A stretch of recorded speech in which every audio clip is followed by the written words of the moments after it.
This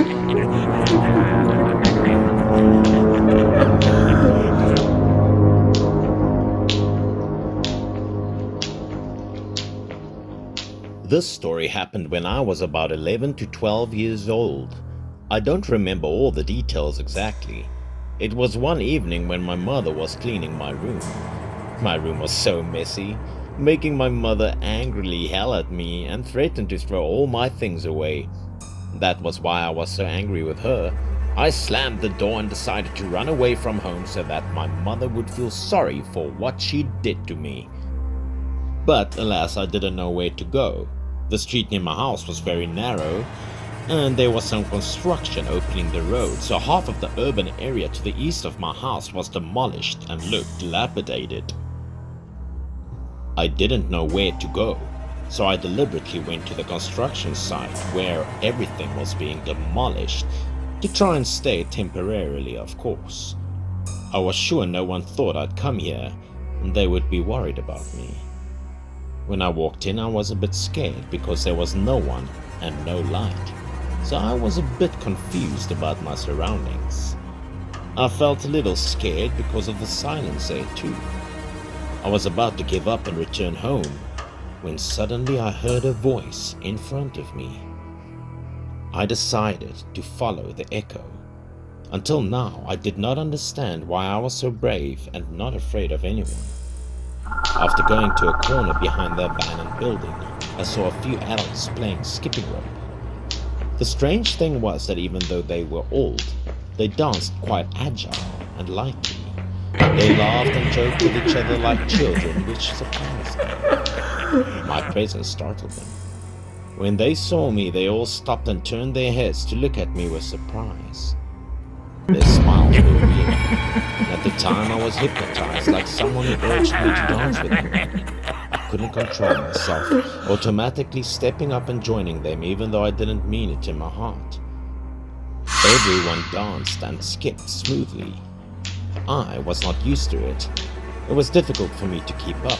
After a few jumps, I just couldn't keep up with them, and the tempo started to increase very quickly. I could not jump and start to tripping over the rope. I then fell to the ground and my hand hit the rubble, so I felt painful. As I lifted my hand to take a look, I was shocked to see that it was bleeding. These people who were jumping the rope didn't come to help me. They just smiled and looked at me with very calm eyes as if nothing had happened. As if instructed by something that was telling me to grab their rope to get up, I unconsciously danced with them again. It seemed that I was being controlled by some force. I was beginning to feel exhausted, wondering how these elders managed to dance for so long. They didn't even speak, not even a breath of fatigue. Their actions were very consistent. I felt exhausted but couldn't stop my feet from moving, until I heard my mother calling me from outside. My parents came out from a corner, and when they saw me, they breathed a sigh of relief and were angry that I had run away from home. As for me, when I saw my parents, I was so happy that I cried. I burst into tears because they arrived just in time to save me. Mom grabbed me by my shirt and scolded me with a few words. I was about to tell them that there was some older people here who made me jump rope with them, but when I turned to look, the people had disappeared without a trace. I thought to myself, how could they all just run away? Maybe a fear of being scolded by my parents. Then I was dragged home by my mother, and the closer we got to home, the stranger things became. The following day after school, I went to the place again for memory. Everything in there was in ruins and uninhabited. I wondered where those older people went and where they came from. All the houses were destroyed and the street lights were dimmed. So what happened that day, and who were those older people? The more I thought about it, the more scared I became. As soon as I turned a corner, I couldn't help but be startled, as if I couldn't believe my eyes. There were several paper statues erected next to the ruined wall.